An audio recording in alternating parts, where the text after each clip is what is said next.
আমরা সবাই বাঙালি খেলতে চাই, সবাই 11 জন খেলবে, না হলে আমাদের বাংলা ফুটবলের উন্নতি কি করে হবে? এই মুহূর্তে আমার সঙ্গে দাঁড়িয়ে রয়েছেন জজ টেলিগ্রাফ ফুটবল ক্লাব 3 জন সিনিয়র খেলোয়াড়, মোহন সরকার, আছেন শহীদ ইসলাম চৌধুরী এবং রথিন কর্মকার। এবারের টিমটা কীরকম? ভালো লাগছে, বেশ কিছু খেলা প্লেয়ার রয়েছে, বাট তারা ইয়ং, বাট ঠিক আছে, ভালো। গত বছর যে লিগটা ছিল তাতে রিলেগেশন খেলতে হয়েছিল, তো এবছর আশা করছেন কি সুপার 6? এই বছর বা গত বছর যেটা আমাদের অনেক বেশি বাচ্চা ছেলে ছিল, এই বছর সেই জায়গায় কোয়ালিটি অফ প্লেয়ার্স একটু বেটার।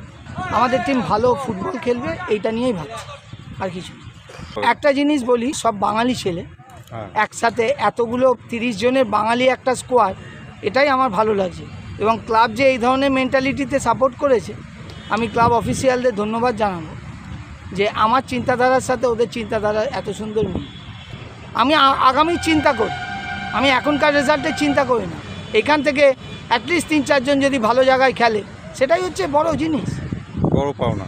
একটা কোচের কাছে তাই। আমরা সবাই বাঙালি খেলতে চাই, না হলে আমাদের বাংলা ফুটবলের উন্নতি কি করে হবে? আমরা শুধু কথাই বলে যাচ্ছি, কাজে কিচ্ছু করছি না। ঠিক আছে, আমরা একটা ছোট ক্লাব হিসাবে আমরা সেই চেষ্টা করি না, কি আছে? আমরা আগেরবারও রেলিগেশন খেলেছিলাম এবং রেলিগেশনে সবচেয়ে বেশি পয়েন্ট নিয়ে আমরা ভালো খেলে অত বাচ্চা ছেলেগুলোকে নিয়ে এগিয়ে এসেছি। আবার কি, এটাই তো সবচেয়ে বড় পাওয়া। Best of luck in CFL. Thank you. নমস্কার দর্শক, এই মুহূর্তে আমার সঙ্গে দাঁড়িয়ে রয়েছেন জজ টেলিগ্রাফ ফুটবল ক্লাব, যারা এবছর কলকাতা প্রিমিয়ার লিগে খেলবে। তাদের এই 3 জন সিনিয়র খেলোয়াড় রয়েছেন মোহন সরকার, আপনারা সকলেই চেনেন, রয়েছেন শহীদ ইসলাম চৌধুরী এবং রথিন কর্মকার। কি হতে পারে, কি বলবে? ভালোই চলছে প্র্যাকটিস, আগের বারের অনেক ছেলে আছে, এবছরও নতুন যাদেরকে নেওয়া আছে তারা মানে দীর্ঘদিন ধরেই খেলছে প্রিমিয়ারটা, তো সেই দিক থেকে আমাদের একটা অ্যাডভান্টেজ, কারণ ওরা খুব তাড়াতাড়ি নতুন ক্লাবে এসে তাড়াতাড়ি কোচ যেগুলো বলছে ট্যাকটিক্যালি সেগুলো খুব তাড়াতাড়ি অ্যাডাপ্ট করে নিচ্ছে, আর প্রত্যেকেই খাটছে, খুব আশাবাদী দিয়েছে। মোহন সরকার কি হতে পারে? আমাদের সবই 50-50 ম্যাচ, এখানে ফরেনার অ্যালাউ নেই, সব 50-50 ম্যাচ। এখানে সিনিয়র জুনিয়র সবাই খুব ভালো ভালো ছেলে আছে এখানে, সিনিয়র জুনিয়র ভালো, আর সিনিয়র বলতে কিছু ভালো ভালো প্লেয়ারও আছে এখানটায়। সবাই খুব ভালো খেলবে, আর আশা করা যায় কোচ যেভাবে খেলাচ্ছে আর যাকে সুযোগ দেবে সে সবাই নেবে, 100% দেবে, আর সব ভালো ভালো ছেলে আছে, ভালোই খেলবে, অসুবিধা নেই।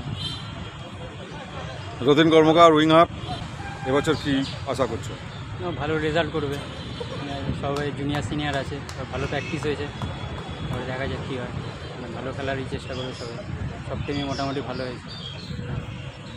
তো তোমাদের 3 জনকে ধন্যবাদ আমাদের সঙ্গে থাকার জন্য।